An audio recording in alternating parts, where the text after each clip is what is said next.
Hello.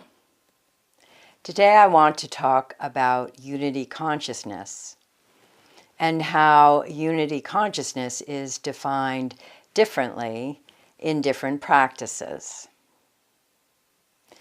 Because of a comment one of you made to one of my videos, it has come to my attention that the practice of Advaita thinks of unity consciousness in a different way than Maharishi defines it.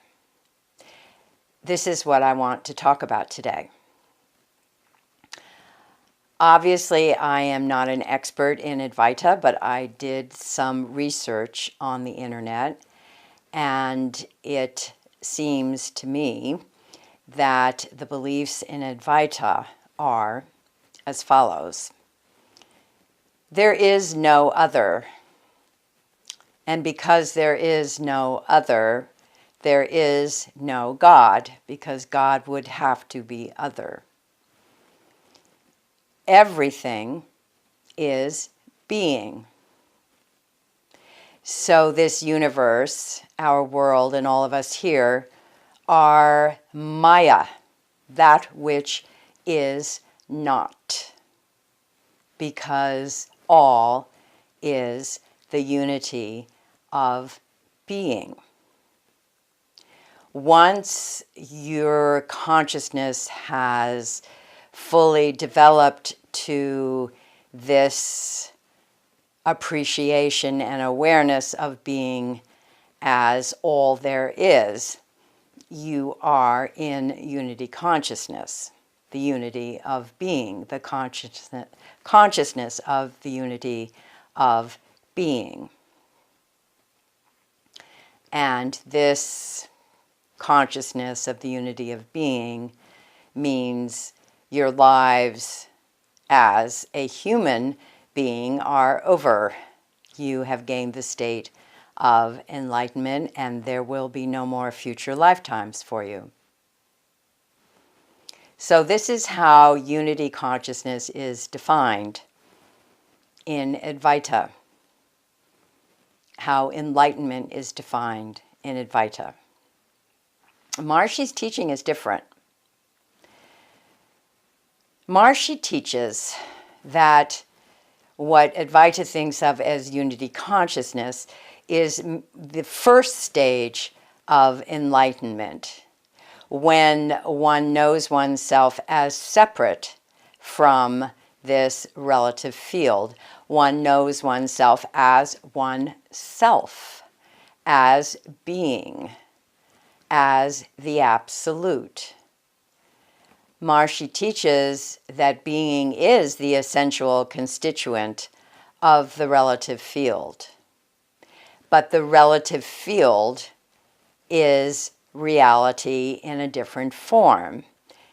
Maharishi teaches there are two realities, the reality of the absolute and the reality of the relative. The first stage of enlightenment is being established in the reality of the absolute, being established in yourself, in divine being. One understands that all actions here in the relative field, including one's own, are the unfolding of natural law. You are no longer the author of actions. The second stage of enlightenment in Maharishi's teaching is when this first stage naturally and innocently transforms into God consciousness. The awareness of God grows, and the desire to know God grows. And this culminates in the consciousness of God. God, who is not separate in the way Advaita thinks there can be no God because it is other. God, on the other hand, in Maharishi's teaching, is everything, everywhere. God is being, God is the relative field. Awareness of God is awareness of everything. So God is a great unifier in Maharishi's teaching. Now, the third stage of enlightenment in Maharishi's teaching is Brahmi consciousness, or unity consciousness, as defined by Maharishi. Unity consciousness is a further evolution of God consciousness. In God consciousness, one worships the Lord and the Lord embraces the devotee, and they are unified. In Brahmi consciousness, or unity consciousness,